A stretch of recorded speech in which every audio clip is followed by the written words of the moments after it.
Hello guys, today isi-share ko sa inyo kung paano pasarapin at palambutin ang chicken feet na may kukumpara natin sa dim sum.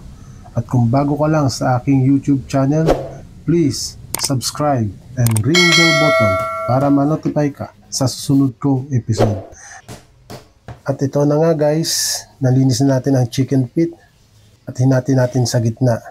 Set aside lang po natin. Then magdigdig po tayo ng bawang at ang luya. Ito po ay ilalagay natin sa pinakuloang tubig kasama po ng chicken feet. At ito nga po, maglalagay na po tayo ng tubig at ilalagay na natin ang dinitdik na bawang at luya na mayroong paminta. Ayan. Then pakukulan na po natin ang chicken feet hanggang sa ito po ay lumambot. At pagkaraan nga po ng 10 minuto, ganito na po ang kanyang itsura. Ayan, medyo umalsa na po siya at lumambot na. I-drain lang po natin. Ayan. Pagkatapos po ng mga ilang minuto na na-drain, pwede na po natin siyang prituhin. At ito po, nag-init po tayo ng mantika. Ayan. Try po muna natin kung mainit at okay na nga po siya. Ito na po siya. Ayan. Ito na po. At dahan-dahan lang po tayo sa mantika para iwas talsik. Mahirap po mapasa ng mantika, masakit at mahapdi. Ayan. Then takpan po natin at pagkaraan po ng 12 minuto, ayan na po siya.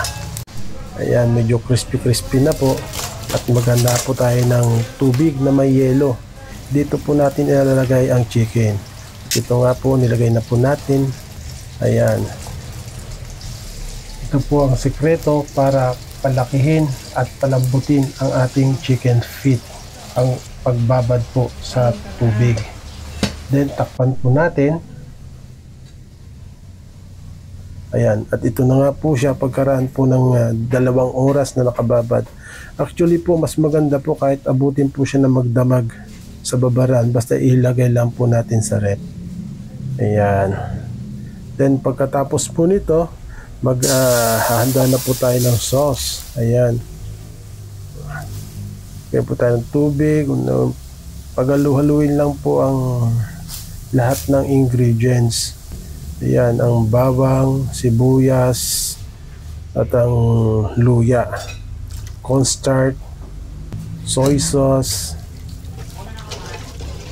Ayan. Pagkalagay po natin ng cornstarch, haluan po muna natin para hindi po siya mamuo. Then mag-proceed po tayo sa paglagay ng ibang ingredients. Ayan. Then pagka kumulo na po, maglagay na po tayo ng suka. Ayan. Huwag lang po muna natin haluin.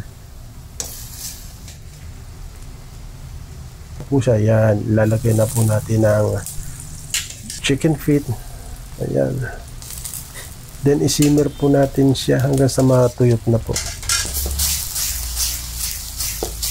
Yan, malapit na po siyang hanguin. Lagyan na po ng sesame oil na magsisilbing aroma at pampalasa. Sadyang napakabango naman po talaga ng sesame oil. Ayan.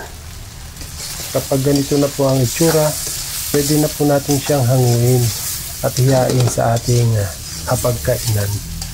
At kung nagustuhan po ninyo ang video ito, pakishare na rin po sa mga kamag-anakan at mga kaibigan para naman po magkaroon sila ng konting idea kung paano lutuin at pasarapin ang chicken feet. At sa murang halaga, mapapawaw mo ang iyong pamilya sa itsura ng iyong niluto. Salamat po sa mga sumuporta at susuporta pa sa aking munting channel at luto ni Kuyang. God bless po sa ating lahat.